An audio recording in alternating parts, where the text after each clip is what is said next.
आप सभी का ट्रू एस्ट्रोलॉजी टॉक पर हार्दिक अभिनंदन है। मैं हूं आचार्य अभय सावरणी। आपके समक्ष आज एक जो महत्वपूर्ण विषय है उसी को लेकर के प्रस्तुत हुआ हूं, जिसका नाम है काल सर्प दोष। वैसे तो हमारे प्राचीन किसी भी ज्योतिष के पुस्तक में इसका उल्लेख नहीं है, लेकिन आजकल प्रचलन में काल सर्प दोष अहम रूप से चारों तरफ व्याप्त है। और सच्चाई भी है कि इंसान अपनी जिंदगी में चाहे लाख भाग दौड़ कर ले, और कभी कभी हम अपने अगल बगल में भी देखते हैं और अपनी जिंदगी पर भी देखते हैं कि बहुत सारी मेहनत करने के बाद भी जस नहीं मिलती है, सफलता नहीं मिलती है।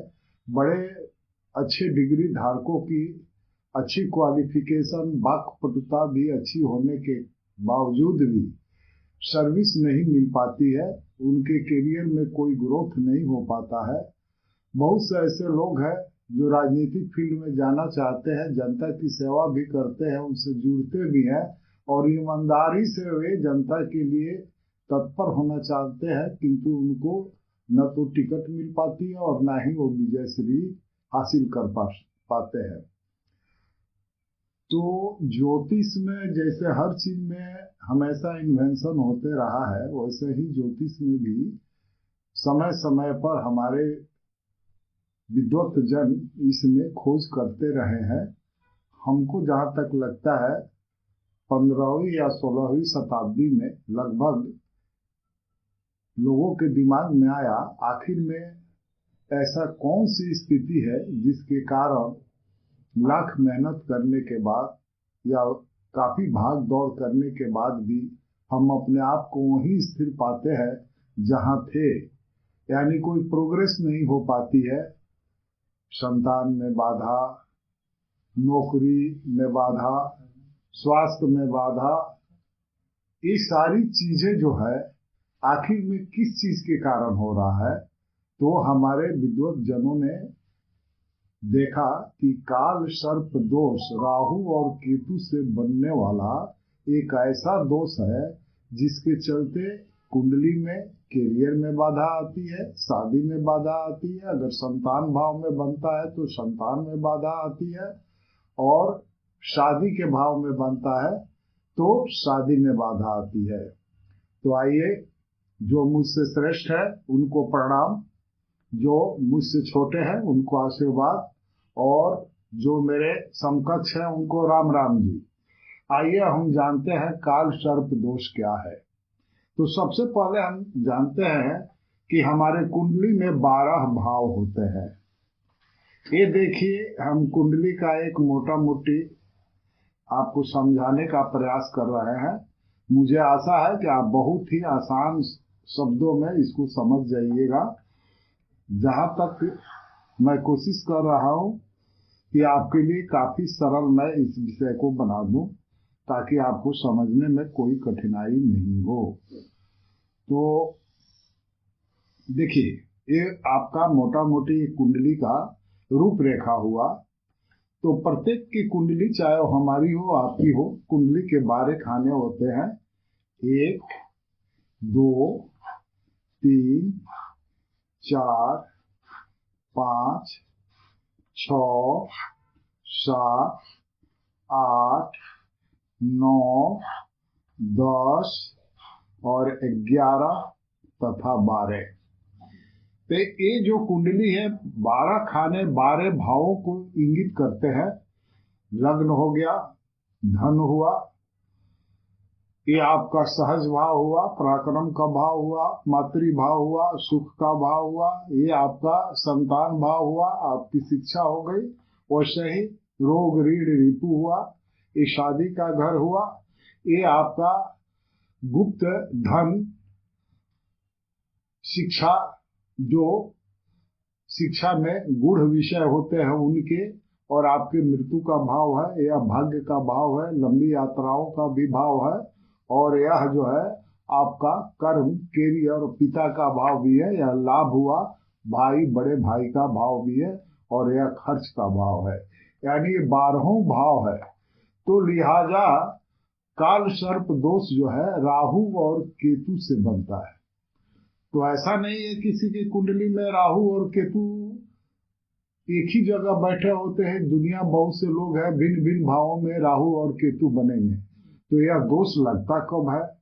तो राहु और केतु के अगर अंदर जो हमारे बचे हुए ग्रह है, 7 ग्रह, सूर्य, चंद्र, मंगल, बुध, गुरु और शुक्र, शनि, ये आ जाते हैं, तो इनके क्षेत्र में आने के कारण काल सर्प दोष बनता है।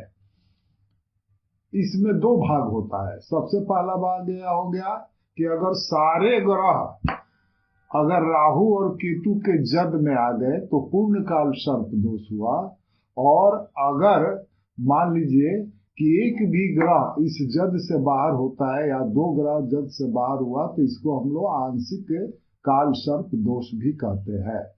इसमें एक चीज और देखना होता है कि मान लीजिए कि जो ग्रह ज्यादा राहु और केतु के जद में है और 1-2 ग्रह जो राहु और केतु के जद से बाहर है, उनकी स्थिति क्या है, कितनी ताकतवर है, उसी अनुपात में आंशिक काल सर्प दोष होता है। और जो सारे ग्रह इसके जद में होते हैं तो पूर्ण काल सर्प दोष लगता है। अब यह सवाल उठता है कि काल सर्प दोष होगा कितना?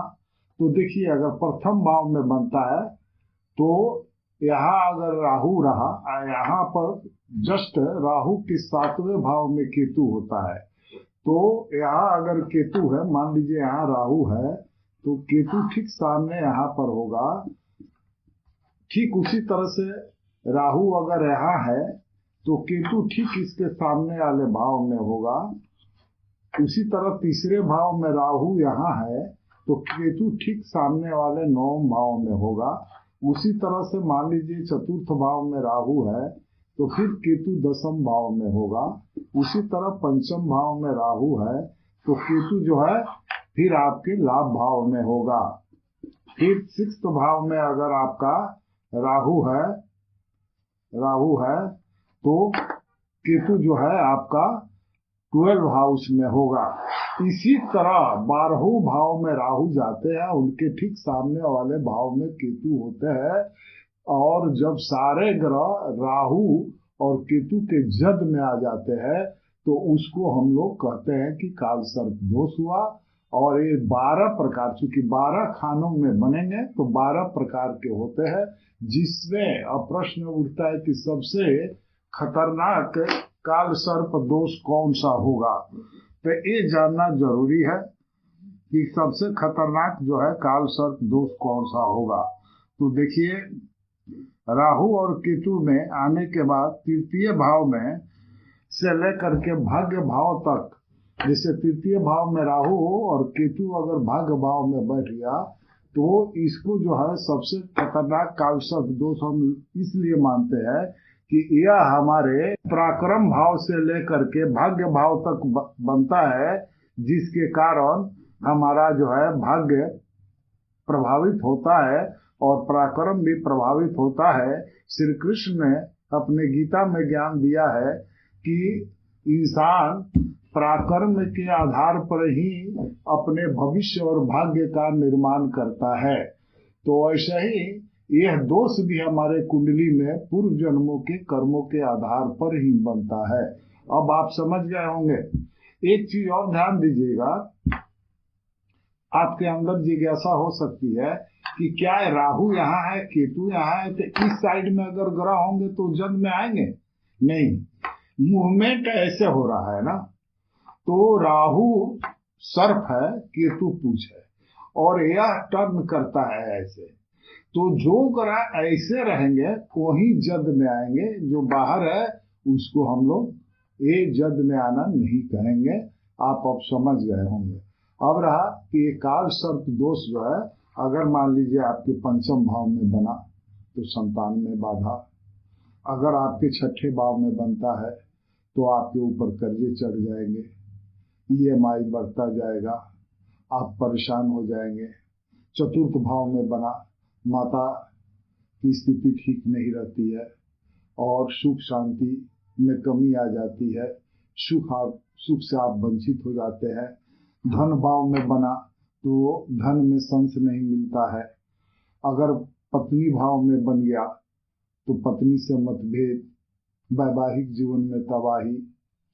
वैसे ही भाग्य भाव में बना या मृत्यु भाव में बना तो मृत्यु जनित कष्ट हमेशा आपके जीवन में लगा रहेगा। कोई न कोई रोग, किसी न किसी शोक से आप हमेशा संतृप्त रहेंगे। अगर मान लीजिए आपके दशम भाव में बना तो करियर आपका प्रभावित होगा। वैसे ही लाभ भाव और आपके द्वादश भाव का भी है कि खर्चों से आप परेशान रहेंगे। बिना मतलब के कोर्ट केस कचहरी में और हॉस्पिटल के खर्चे से आप परेशान रहेंगे।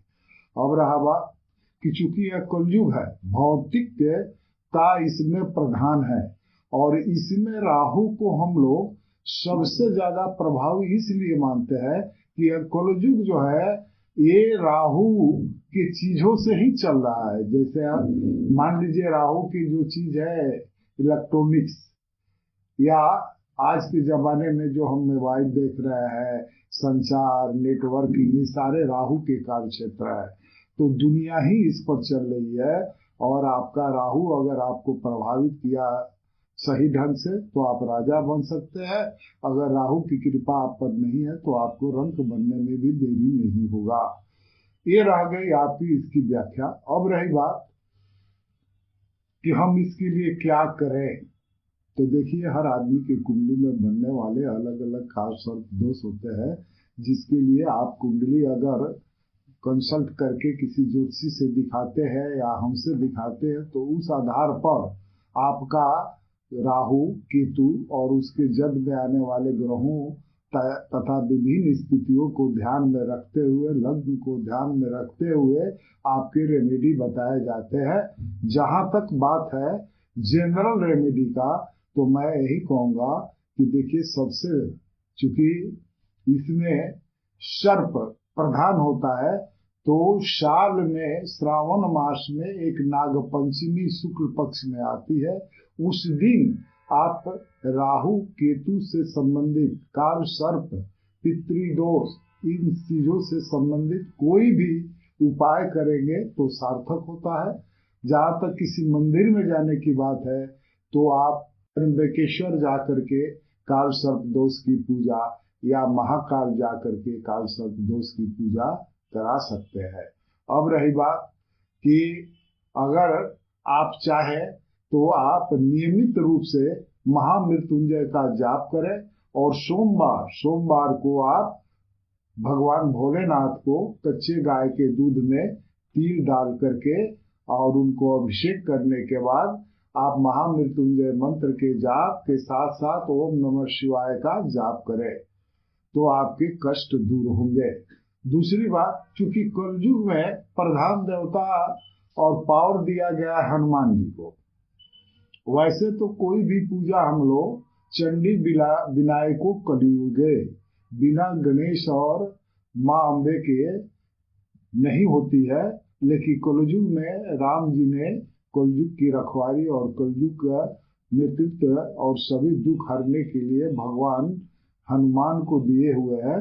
तो आप हनुमान की साधना भी करेंगे तो आप इससे मुक्ति पा सकते हैं। नियमित रूप से आप हनुमान चालीसा का पाठ करें और पाठ करने के साथ आप हनुमान जी को प्रसन्न करने का उपाय करें तो आप इससे मुक्ति पा सकते हैं।